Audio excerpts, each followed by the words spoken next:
Hello and welcome to the video. This is a quick follow-up video to one that I did a little while ago. This is the bind and fly version of the Mario 5 frame available from Speedybee. So you just need to kind of install a receiver and you're ready to rock and roll. Comes with all the same components pretty much as the one that I built about a year ago, and I absolutely love that quad. So this is available for all of you that don't like to get the soldering iron out and work your way through beta flight and do all that kind of shenanigans. If you like that quad that I built last year, but you don't want to go through all the messing around and you fly the DJI system, which is what this one has inside. There's also a version that comes without the DJI stuff, so you can put what you want in it. I put walk snail in mine. This is now available. However, when I did that video last time, I hadn't flown it enough to make a considered review, and I don't like doing reviews until I've actually flown it enough, and now I have. So I thought, let me do a quick follow-up video and talk about that. There's no big surprises, let's be honest. I was kind of expecting this to fly in a very similar way to the one that I built. However, I have put ExpressLRS here in the back, so I thought it would be useful to also run through that. All of this stuff is in the very good manual that comes with this, but there's no substitute sometimes for just seeing somebody talk you through it, and it's kind of set up out the box. So if you want to fly it with ExpressLRS rather than the receiver that you can use with the O3A unit, it's dead easy set up. So for the ExpressLRS setup, let's very quickly go through that. I'm using an RP1. This is a Radio Master ExpressLRS receiver. This is a great little receiver for jobs like this with just the 4 pads on there. You do also get the cable that you're going to need to plug into the bottom of the quad in with the quad itself, so that makes it super easy. So you will need to solder the 4 wires onto the ExpressLRS receiver and do it as shown. So black wire goes to the negative pad, the red wire of the supply cable goes to the 5-volt pad, and the white cable goes to the transmit pad, and the yellow cable goes to the receive pad. That is all the soldering that you need to do. Once you've done that, then cover it in a bit of heat shrink. It talks about in the manual actually also capturing a little bit of the antenna like I've done here. That just means that it's going to fit nicely into the pocket at the rear of the model. Once that's done, then it's just a case of putting it in place using the supplied mount. It'll just kind of push into there, feed the cable through the back into the socket that's there waiting for it to go.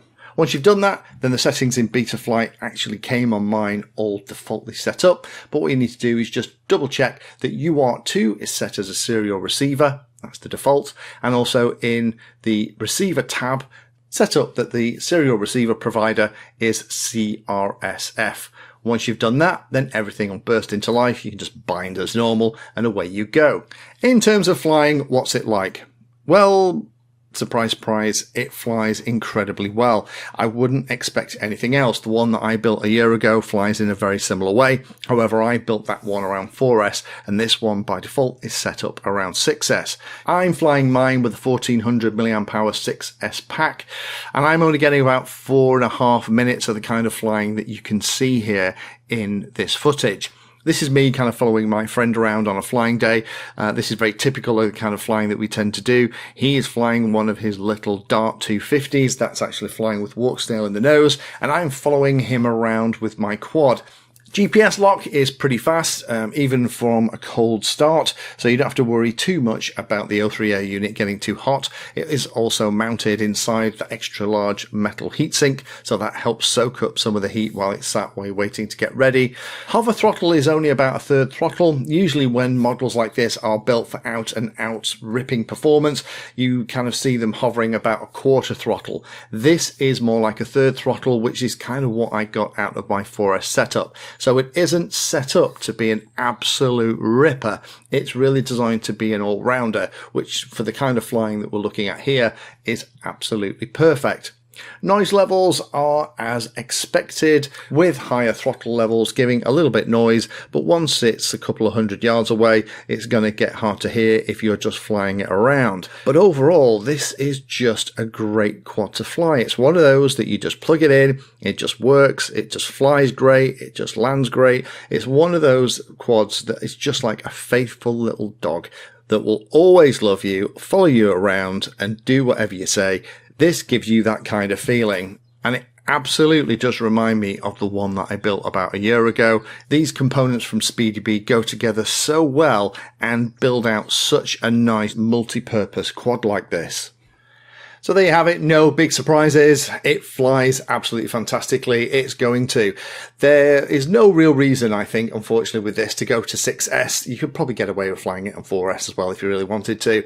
I personally prefer 4S quads. It allows you to get larger batteries, and when you're not going for all-out performance, which this even on 6S doesn't give you that all-out performance, the hover point kind of speaks to that.